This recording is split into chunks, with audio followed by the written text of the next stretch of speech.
আসসালামু আলাইকুম। আলহামদুলিল্লাহ, এই তো মাত্র কয়েকদিন আগে আমাদের হাঁসের খামারে বড় একটা সমস্যা হয়েছিল, এটা আপনারা অনেকেই জানেন। ওই সমস্যাটা হওয়ার পর আমাদের হাঁসগুলির উপরে অনেক বেশি ধকল গিয়েছে, অনেক অ্যান্টিবায়োটিক আমাদেরকে প্রয়োগ করতে হয়েছে। এটার পর আমি চিন্তা করেছিলাম এই হাঁসে হয়তো কোনোদিন আর ডিম দিবে না, কিন্তু আল্লাহ তাআলার অশেষ কুদরত দেখে আমরা নিজেরাই অবাক হয়ে গিয়েছি। এই হাঁসগুলি আগে ডিম দিত একটা দুইটা করে, অর্থাৎ যখন অসুস্থ হয়েছিল বা তার আগে ডিম দিত একটা বা দুইটা তিনটা এরকম করে, কিন্তু অসুস্থ হওয়ার পর এই হাঁসগুলি এখন ডিম দিচ্ছে প্রতিদিন প্রায় 20 থেকে 25টা করে, যেটা আসলে আস্তে আস্তে বাড়তেছে প্রতিদিনই। তো আজকে আমরা আমাদের বেইজিং হাঁস এবং দেশি হাঁসের খাদ্য তালিকায় নতুন একটা খাবার যুক্ত করেছি, সেটা আপনাদেরকে দেখানোর চেষ্টা করবো ইনশাআল্লাহ। এখন যে ঘাসটা আপনারা দেখতে পাচ্ছেন, এই ঘাসটা মূলত হচ্ছে আমাদের গরুর খামারের গরুর জন্য আমরা ব্যবহার করে থাকি, অর্থাৎ গরুর জন্য আমরা লাগিয়েছি, গরুকে এই ঘাসগুলি আমরা খাওয়াই। তো এখন যেহেতু খাদ্যের দাম অনেক বেশি, তাই ভাবলাম যে এই খাবারের পাশাপাশি ওদেরকে এই ঘাসগুলি আমরা খাবারের সাথে মিক্সড করে দেখি ওরা খায় কিনা। কারণ এই হাঁসগুলি যখন ছাড়া থাকে, আমাদের পাড়ির উপরে যত ঘাস পাতা আছে সবগুলিকে ওরা খেয়ে সাবার করে ফেলেছে, একেবারে উঠান বানিয়ে দিয়েছে। তো ভাবলাম ঘাস যেহেতু ওরা বাহিরে খায়, তো এই ঘাসগুলিকে যদি আমরা একটু প্রসেস করে ওদেরকে খাওয়ানোর চেষ্টা করি, দেখি ওরা খায় কিনা। যদি ওরা খায় তাহলে তো এটা আমাদের জন্য অনেক সুবিধা। তো প্রথমে আমরা কিছু ঘাস হচ্ছে আমাদের মেশিনে কেটে কুচি কুচি করে নিয়েছি। চাইলে আপনারা এটা বটি দিয়ে কেটে তারপর কুচি কুচি করে নিতে পারেন, যেহেতু আমাদের মেশিন আছে তাই বেশি করে আমরা কেটে কুচি কুচি করে নিয়েছি। এবং এটার মধ্যে আমরা মিক্সড করেছি হচ্ছে ধানের কুড়া, ধান এবং হচ্ছে কিছু ফিড।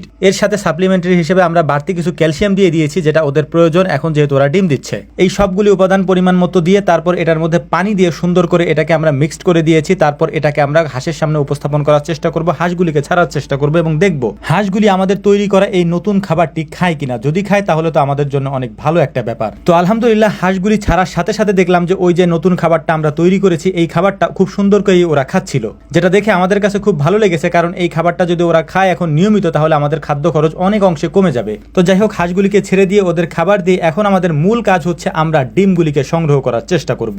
এখন যে হাঁসের ডিমগুলি আমরা সংগ্রহ করছি, এগুলি হচ্ছে বেইজিং হাঁসের ডিম। ডিমগুলি সংগ্রহ করার পর আমাদের যে আরেকটি হাঁসের শেড রয়েছে, মানে দেশি হাঁস এবং খাকি ক্যাম্বেলের যে একটা শেড রয়েছে, এই হাঁসগুলিকে ছেড়ে দেবো এবং দেখার চেষ্টা করব যে এই হাঁসগুলি যে আমরা খাবারগুলি বানিয়েছি ওই খাবারগুলি খায় কিনা। দেখলাম যে এই হাঁসগুলিও খুব সুন্দর করে খাবারটা খাচ্ছিল। তো যাই হোক, আলহামদুলিল্লাহ, এই কাজগুলি করার পর এখন আমাদের মূল একটা কাজ হচ্ছে এই ডিমগুলিকে সংগ্রহ করে, মানে দেশি হাঁস এবং খাকি ক্যাম্বেলের যে ডিমগুলি আছে এই ডিমগুলিকে সংগ্রহ করে একত্রিত করে এই ডিমগুলিকে সুন্দর করে ধুয়ে পরিষ্কার করে আমরা ইনকিউবেটর মেশিনের মধ্যে দিয়ে দেবো, যতটুকু আমাদের মেশিনে জায়গা রয়েছে, এবং বাকি যে ডিমগুলি রয়েছে ওই ডিমগুলি আজকে আমরা বিক্রি করে ফেলবো। তো যাই হোক, আলহামদুলিল্লাহ, গত কয়েকদিনে হাঁসগুলি যে ডিম পেরেছে এই ডিমগুলিকে আমরা একত্রিত করে বাইরে নিয়ে এসেছি। বাইরে আনার পর একটা পাত্রে পানি ঢেলে এটার মধ্যে আমরা জীবাণুনাশক দিয়ে সুন্দর করে এই ডিমগুলিকে এখন পরিষ্কার করে নিব। এবং এই ডিমগুলির মধ্যে কিছু ডিম আমরা আমাদের ইনকিউবেটর মেশিনে দেবো, যেটা আমি আপনাদেরকে দেখাবো, এবং বাকি কিছু ডিম হচ্ছে আমরা বিক্রি করে ফেলবো, কারণ আমাদের ইনকিউবেটর মেশিনের ভিতরে পর্যাপ্ত পরিমাণে জায়গা নেই। এর আগে আমরা এমনিতেই হচ্ছে 100 প্রায় বেইজিং হাঁসের ডিম দিয়েছি এবং দেশি হাঁস দিয়েছি প্রায় 300-র মতো। তো এমনিতেই আমাদের মেশিনের মধ্যে তেমন একটা জায়গা নাই, তাই আমরা যতগুলা ডিম দিতে পারি প্রায় 200-র মতো ডিম আমরা দেওয়ার চেষ্টা করবো, যদি দেওয়া যায় আর কি। আর বাকি যে ডিমগুলি রয়েছে ওইগুলোকে সুন্দর করে পরিষ্কার করে আমরা বিক্রি করে ফেলার চেষ্টা করবো ইনশাআল্লাহ। তো সুন্দর করে ডিমগুলিকে আমরা পরিষ্কার করতেছিলাম, পরিষ্কার করে তারপর আমাদের যে ট্রেগুলি আছে, মানে মেশিনের যে ট্রেগুলি আছে, এই ট্রেগুলির মধ্যে সাজিয়ে রাখতেছিলাম,